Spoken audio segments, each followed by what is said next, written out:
2022 Hyundai Kona N first drive review vertical bracket. It has a hatch, and it's hot. We should all be prepared for more cars like the 2022 Hyundai Kona N, because if we want the hot hatch to survive, we are going to have to come to grips with the fact that they won't actually be cars anymore. They'll be crossovers. And sure, the Kona N is 6 inches taller and 100 pounds heavier than the Veloster N, with which it shares much, but let's not let the quest for perfection get in the way of appreciating mere greatness. Because, indeed, the Kona N is great. A little box of joy that makes fun noises and packs laugh-inducing power with, vitally, a chassis up to the task of controlling it. It probably shouldn't be surprising given the basic Kona was the first subcompact SUV to prove that such a thing didn't have to be depressing to drive, and that their inevitable replacement of compact hatchbacks might not be so bad after all. It's a fun, tossable thing with an available turbocharged engine that blows away anything offered by its competitors. The Kona N. It brings an RPG to that knife fight. Its 2.0-liter turbocharged inline 4 pumps out 276 horsepower and 289 pound-feet of torque, which is more than the Veloster, and it's also 81 HP more than the Kona's more pedestrian turbo trim levels. All that flows through Hyundai's familiar 8-speed dual-clutch automated manual worked over for N-service with unique gear ratios, a recalibrated control unit for faster shifting, and durability enhancements for higher performance demands. It also includes 3 shift map settings, and, if you prefer, big chunky paddle shifters that promptly respond to your pulse. Putting that much power in such a small car, 3,340 pounds, is as uproariously fun as you'd hope, accompanied by a tri-note exhaust that warbles out increasingly fun noises without venturing into juvenile territory with pops or crackles. Hyundai is trying to be reasonably serious here. Well, at least in terms of the way it sounds, looks, and takes a corner. Press the big red NGS button on the steering wheel, and things get silly. Engine shift gives the Kona N a 20-second blast of adrenaline, output is cranked up to 286 HP, and the transmission keeps the revs up high. The whoosh of the turbos start to out-decibel the exhaust, the digital touch lights up in yellow then red as revs rise, a timer ticks down from 20. I'm not sure how much quicker it really is for those 20 seconds, but the total experience has a sort of unhinged hang-on feel to it. It's like running over a gold star in Mario Kart. Of course, now seems like a good time to mention that all those horsepowers and torques flow through the front wheels only. According to Hyundai head of R&D division Albert Bierman, all-wheel drive would have added cost, weight, and complexity that was counterproductive to the Kona N's performance mission. Basically, they didn't want it to cost that much, or weigh that much. Besides, hot hatchbacks have traditionally been front-wheel drive, and the Kona N drives more like one of those than N SUV. Steps were still taken to quell torque steer, however. The Kona N packs an electronic limited slip differential, which along with whatever other suspension wizardry Bierman and friends enacted, prevented from any sort of comical wheel sawing when gunning in a straight line, or powering out of corners. It's no Mazda Speed 3. You still feel subtle tugs, but it's acceptable, manageable, and consistent with other high-powered front drivers.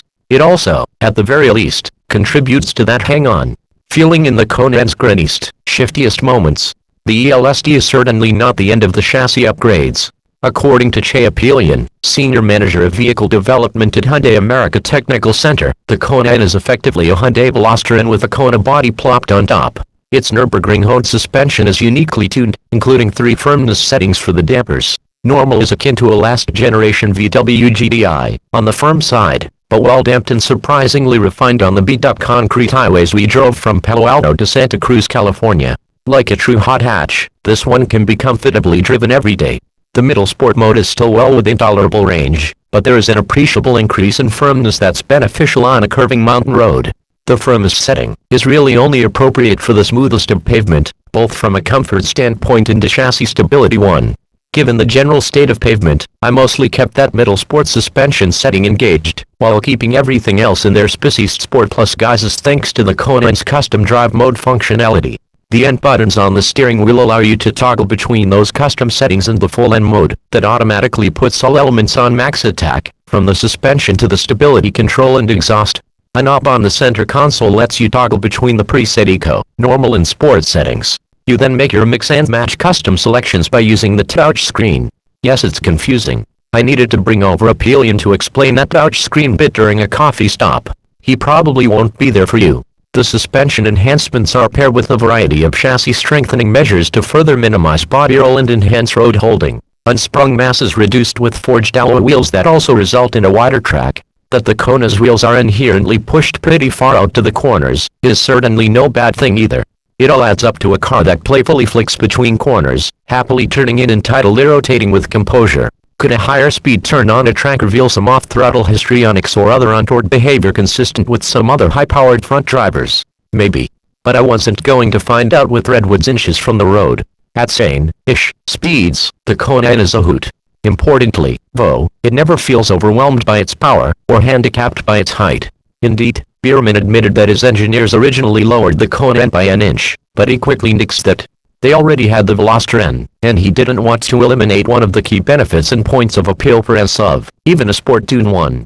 Ultimately, he said that creating the Kona N wasn't about ultimate lap times or pure cornering speed, but rather ensuring that the car feels and responds in a way that's consistent with the N philosophy of making everyday cars also capable of spirited driving. The Kona N most certainly accomplishes that. And besides, we're not talking about an X5M here. The Kona N still weighs about as much as a 2022 GDI, and has a modest ground clearance of 6.8 inches. It's actually 0.1 taller than other Konas.